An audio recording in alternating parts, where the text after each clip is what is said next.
Moi, dans le fond, je suis étudiant au doctorat en biologie végétale sous la direction de M. Russell Goodell et la co-direction de Mme Toussaint. Je vous présente aujourd'hui, en résumé, mon projet de doctorat qui s'intitule « Potentielle utilisation de différents composés grasses pour lutter contre les maladies bactériennes de la laitue ». Dans un premier temps, pourquoi la laitue? C'est une culture importante au Canada, précisément au Québec et en Ontario. Bon, elle se cultive en serre et également en champ. On retrouve une grande partie dans la terre noire, ici au sud de Montréal, à Sheridan. Maintenant, pourquoi les bactéries? Bien, les bactéries sont très problématiques dans la culture de la laitue. Il n'y a présentement aucun produit qui est homologué pour lutter contre les maladies bactériennes de la laitue et les pratiques culturales s'avèrent très peu efficaces.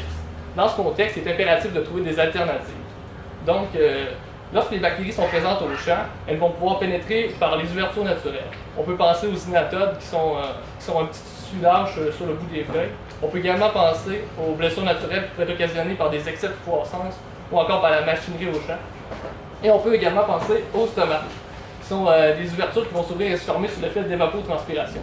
On pourrait donc dire que les bactéries vont pénétrer dans la laitue un peu comme le voleur le ferait par la fenêtre d'une maison qui aurait été laissée ouverte. Par la suite, les bactéries peuvent causer une infection qui est plus locale, plus systémique. Il y en a certaines qui vont voyager grâce aux faisceaux vasculaires dans le système nerveux de la plante, qui est un peu l'équivalent du système sanguin chez nous. Lorsque les conditions sont optimales, c'est-à-dire des températures entre 24 et 28 degrés Celsius, et une forte humidité relative, les bactéries vont se multiplier très rapidement. Dans ce cas-là, il va y avoir développement des symptômes.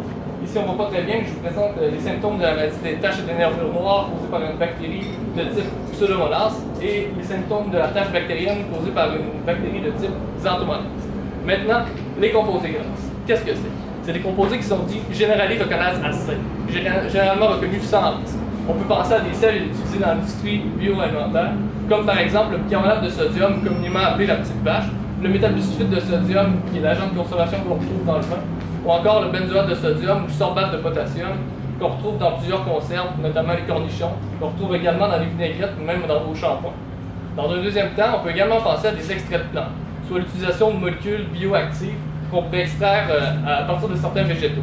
On peut penser à des protéines, comme par exemple des protéines de défense, à des terpènes, des terpénoïdes, comme par exemple les caroténoïdes qui donnent les magnifiques couleurs aux carottes, ou encore le taxol qui est utilisé pour lutter contre le cancer. Et enfin, sur quoi mon doctorat se pousse davantage, l'utilisation des polyphénols, des molécules à fort pouvoir antioxydant qu'on retrouve dans plusieurs baies, comme la fraise, la framboise. On peut également penser à certains légumes comme l'ail, le poireau ou encore l'oignon, ainsi qu'à plusieurs feuilles et écorces d'arbres comme le chêne, le frêne, l'aude ou encore l'érable. Dans ce contexte, mon projet de doctorat se résume à appliquer les composés grasses, soit les sels ou des extraits de plantes, sur les laitues, afin qu'ils agissent comme des petits soldats et puissent combattre les bactéries. C'est fini!